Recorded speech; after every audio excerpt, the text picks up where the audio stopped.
Status trap, നിങ്ങൾ ഇങ്ങനെ ഒരു സംഭവത്തെ കുറിച്ച് കേട്ടിട്ടുണ്ടോ? ഇത് എന്ത് ഒരു കഷ്ടം പിടിച്ച ഒരു സിറ്റുവേഷൻ ആണെന്ന് അറിയാമോ നിങ്ങൾക്ക്?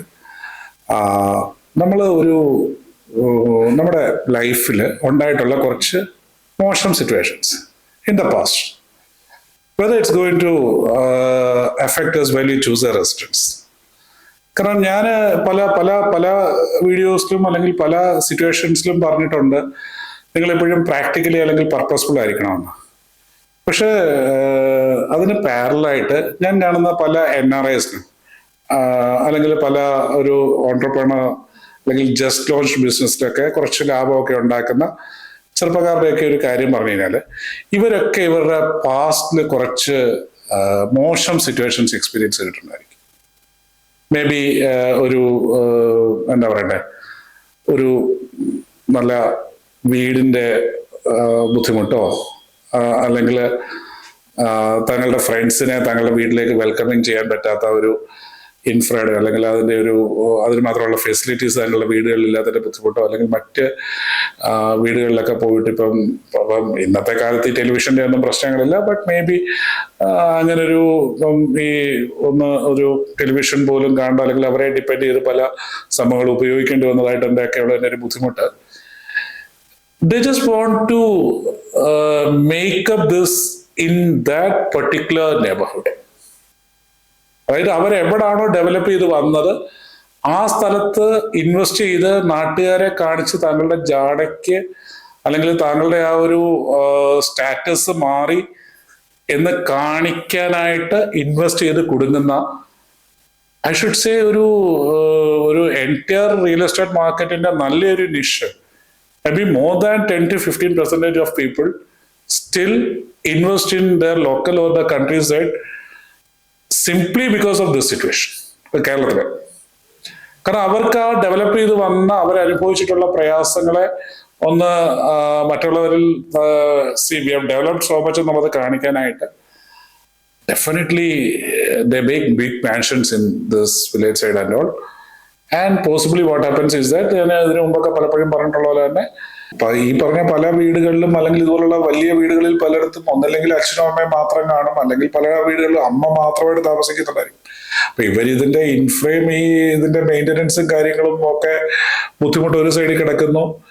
ഇനിയും ഒരു കാലത്തും ഇപ്പം for a business man he won't be able to deal with his needs from this particular spot. കാരണം ആളുടെ ട്രാവലിങ്ങോ പ്രോക്സിമിറ്റിയോ ആക്സസിബിലിറ്റിയോ ഒന്നും ഒരിക്കലും ഇതുമായിട്ട് യാതൊരു കോംപ്രമൈസിലും വരത്തില്ല ഇതുപോലൊക്കെയുള്ള ലൊക്കേഷൻസ്. പക്ഷെ എങ്കിലും they just wanted to show അവരുടെ ആ emotional feeling still it exist with them. കാരണം അവരെ ഞാനിങ്ങനെ അനുഭവിച്ചത്, so I just want to show.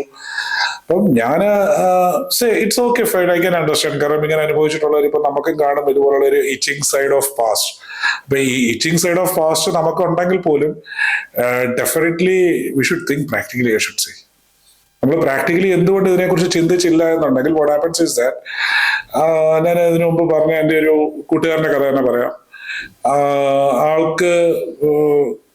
ആളിതുപോലെ ഒരുപാട് വീടുകളിലൊക്കെ ഇപ്പം നമ്മളെ പോലെ ഒന്നും ഇൻവൈറ്റ് ചെയ്യാത്ത കാലങ്ങളുണ്ടായിരുന്നു. നമ്മുടെയൊക്കെ ബൈക്കിലും കാര്യങ്ങളും ഒക്കെ ആയിട്ട് ട്രാവൽ ചെയ്യുന്നു.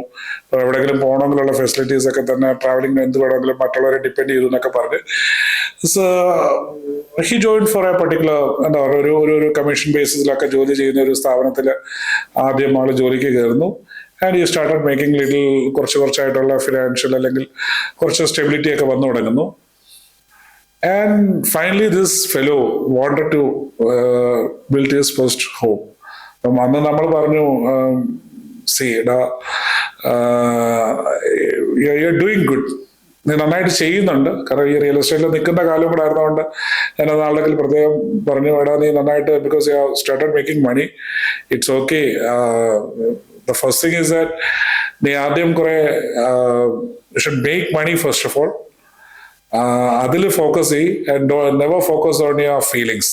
കാരണം ആ ഇമോഷണൽ ട്രോമാസിൽ ഫോക്കസ് ചെയ്തിട്ട് never spoil your current situation. പക്ഷെ ആൾക്ക് പറ്റത്തില്ലായിരുന്നു. ആള് അങ്ങനല്ല, ഇപ്പം നിനക്കറിയാവുന്ന കാര്യമല്ല എന്നൊക്കെ പറഞ്ഞിട്ട് ആളുടെ നേരത്തെ വീട് നിന്നിരുന്ന സ്ഥലം തന്നെ ഭയങ്കരമായിട്ട് അങ്ങോട്ട് ഡെവലപ്പ് ചെയ്ത് ഒരു ആൾക്കുണ്ടായിരുന്ന വരുമാനത്തിന്റെ ആളുടെ ഇൻകം ബേസിസിനെ ഒക്കെ വെച്ചിട്ട് he took A home loan and more than A crore rupees he took a home loan which was never maintainable for him at that time, even this time. എന്തായാലും ആളൊരു 1 year above ഒക്കെ ലോണൊക്കെ എടുത്ത് അവിടെ തന്നെ ആ നിന്നിരുന്ന സ്പോട്ടിൽ തന്നെ എന്തായാലും ഒരു വലിയ വീട് വെച്ചു. That time both the parents were there. ഈ വീട് പണി നടന്നുകൊണ്ടിരിക്കുമ്പോൾ തന്നെ ആളുടെ ഫാദർ എക്സ്പയർഡ് ആയി. I am sorry to say this, that's a sad story, but still എന്തായാലും ആൾക്കിപ്പം psychologically also he's down because is not able to follow his job very well. കാരണം ഇതിന്റെ ബേർഡൻ, ഈ ലോൺ അടയ്ക്കുന്നതിന്റെ ബേർഡൻ പോലും ആളെ നന്നായിട്ട് disturb ചെയ്യുന്നുണ്ട്. അപ്പൊ അതിന്റെ കൂട്ടത്തില് ഈ ആളുടെ വീട് നിന്നിരുന്ന സ്പോട്ട് എന്ന് പറഞ്ഞു കഴിഞ്ഞാല് ഇപ്പം ഈ കഴിഞ്ഞ yesterday something he just give me a call, കുറച്ച് പേരുണ്ട്, കാരണം വെള്ളം കയറാൻ ചാൻസ് ഉണ്ടെന്ന്. കാരണം ഇതൊരു ആറിന്റെ സൈഡാണ്, ഇത്രയും പൈസ മുടക്കിയിട്ടേക്കുന്നതാണ്, ആൾ ഇത്രയും കഷ്ടപ്പെട്ട് ലോൺ അടച്ചോണ്ടിരിക്കുകയാണ്. Again this fellow is totally down now.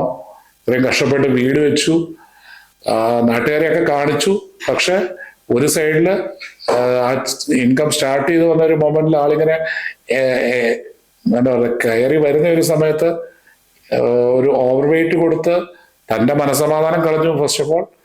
Second, വിചാരിച്ചതുപോലെ പേരൻസിനെ ഇപ്പം അമ്മ താമസിക്കുന്നുണ്ടെങ്കിൽ കൂടെ തന്നെ പുള്ളിക്കാരത്തേക്ക് അത് ഒറ്റയ്ക്ക് മെയിൻറ്റെയിൻ ചെയ്യാൻ പറ്റത്തില്ല. ഇപ്പൊ എന്റെ ക്വസ്റ്റ്യൻ ഇപ്പം ഞാൻ ഈ ഫ്രണ്ടിന്റെ കാര്യത്തിൽ I am asking these questions to the society. ഇനി ആളൊരു കല്യാണം കഴിച്ചിട്ട് ഇവർക്ക് കുട്ടികളുണ്ടാവുന്ന സമയത്ത് ഇതിന്റെ ഒരു സെന്ററിലേക്കായിരിക്കത്തില്ല ഒരു പക്ഷം, ഈ പറഞ്ഞ ഒരു ഹെവി ബേർഡന്റെ സെന്ററിലേക്കായിരിക്കും ആളുടെ നെക്സ്റ്റ് ജനറേഷൻ വരാൻ പോകുന്നത്. For what? ഇതൊരു ബിഗ് ക്വസ്റ്റ്യൻ ആണ്. അപ്പം ഞാൻ ഈ കഥ പറയാൻ കാരണം shouldn't think something like that. കാരണം നിങ്ങൾ ഒരിക്കലും ആ ഒരു ഇമോഷണൽ ഫീലിങ്സിന് what you have felt in your past, it shouldn't ഒരിക്കലും നിങ്ങളുടെ ഒരു ഡിസിഷനെ, ഒരു പ്രാക്ടിക്കൽ അല്ലെങ്കിൽ പർപ്പസ്ഫുൾ ഡിസിഷനെ ഡിസ്റ്റർബ് ചെയ്യുകയോ സ്റ്റോപ്പ് ചെയ്യുകയോ ചെയ്യരുത്. You are suppose to do it wisely. നിങ്ങൾക്ക് ഇങ്ങനെ ഒരു ജാടയോ അല്ലെങ്കിൽ നിങ്ങൾക്ക് ഇങ്ങനെ ഒരു താങ്കൾ അനുഭവിച്ചതിന്റെ ബുദ്ധിമുട്ടൊക്കെ കവർ ചെയ്യാൻ നിങ്ങൾക്ക് ഒരു റെസ്റ്റോറൻറ്റ്സ് നിങ്ങളുടെ ഹോം ടൗണിലോ നെബർഹുഡിലോ ഒക്കെ വേണമെന്നുണ്ടെങ്കിൽ, ഇതിനു മുമ്പ് ഞാനൊരു ഇൻസിഡന്റിൽ പറഞ്ഞിട്ടുണ്ട്, there is A thumb rule of investing.